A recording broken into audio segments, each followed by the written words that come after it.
I never believed in the supernatural, or at least I didn't until I spent a month in Ashwick. I was 30, burned out from my job as a city archivist, craving a place that offered silence and solitude.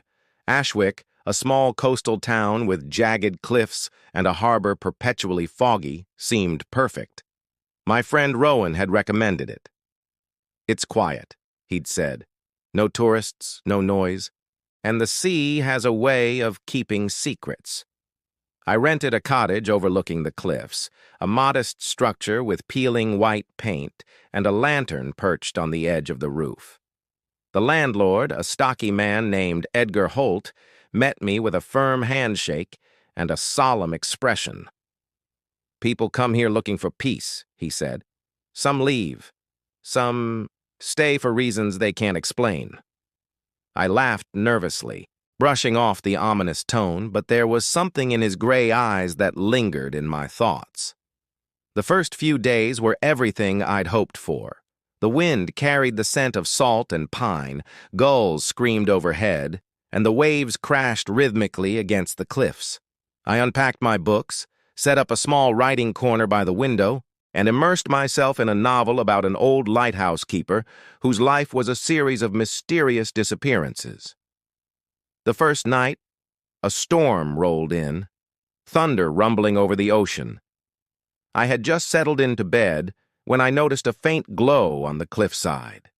A lantern, swaying gently in the wind, far down the jagged rocks. I squinted, wondering if someone had lit a signal or if it was simply a fisher's light. But the storm was violent, and no one could possibly be out there safely. By morning, I found traces of footprints in the wet sand below the cliffs, leading from the lantern's location up toward the path behind my cottage. They were narrow, deliberate, as though someone had walked carefully in the rain. I frowned, scanning the area, but the fog had swallowed the path entirely. Over the next week, the lantern appeared every night, always in the same spot, glowing orange in the thick mist. Curiosity gnawed at me, and eventually, I decided to follow it. Armed with a flashlight and a notebook, I descended the cliffs carefully, my heart pounding with each step. When I reached the lantern, the wind died down, and I realized it wasn't just a lantern, it was suspended in midair, floating slightly above the rocks. I stumbled back, my hand gripping the flashlight so hard it trembled. The following morning, I visited the town's general store. The owner, a petite woman with silver-streaked hair named Livia, eyed me carefully as I entered. "You've seen it, haven't you?" she asked, her voice barely above a whisper. I think so," I admitted. "A lantern on the cliffs?" Livia nodded. "The lantern keeper. He only shows himself to some. Some say he's a spirit guiding lost souls back to shore. Others say he calls people who are meant to stay." "Stay?" I repeated. "For the sea," she said, shrugging. "It takes what it needs, and sometimes it wants companions." I laughed nervously, trying to dismiss it as superstition. But that night, the lantern appeared again. This time it floated closer, hovering near the edge of my porch.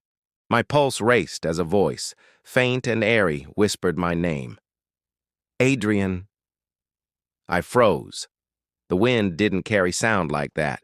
My legs felt rooted to the spot, yet my mind screamed to retreat. And then the lantern moved, slowly descending toward the forested path behind my cottage. Against my better judgment, I followed.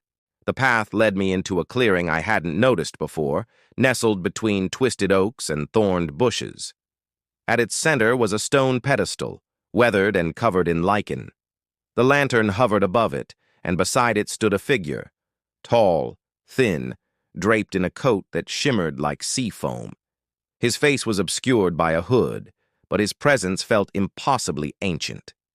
"You've come," he said, his voice like waves crashing over rocks. "Few do. Fewer still remain." I don't understand," I stammered, the cold wind biting my cheeks. "You have a choice," he said. "See, learn, and take your place, or return to the land of ordinary people, But know this, the sea remembers those who walk beside it. Fear warred with curiosity.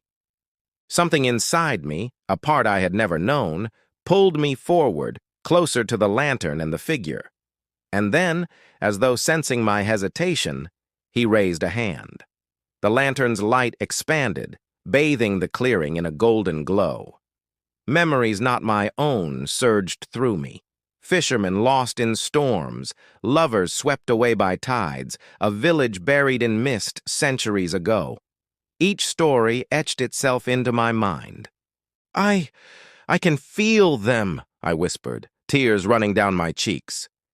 You are chosen, the figure said softly, to remember, to guide, to keep the light alive. I stepped forward and the world shifted. The trees seemed to sway with a rhythm I could hear in my bones, the stones hummed beneath my feet, and the wind carried the voices of those long gone. The lantern pulsed, a heartbeat of light, and I felt the weight of centuries settle upon me. Hours, or maybe days, passed. When I emerged, the clearing was empty, the lantern gone. But I was different. I remembered things I shouldn't, tales of the sea and those who had vanished into its depths. I returned to my cottage, my notebook filled with stories I had never known, and for the first time I understood Ashwick, the cliffs, and myself. I never saw the lantern keeper again, but his presence lingered in the wind, in the waves, in the rhythm of the tides. I write now not just for myself, but for the voices of those called by the sea, for the memories that demand to be remembered. And sometimes, when the fog rolls in, I see the golden light of a lantern hovering near the cliffs, and I smile. Ashwick remains quiet, the harbor and cliffs hiding secrets as old as the ocean itself. And I know, as I always will, that some lights call only to those who are meant to answer.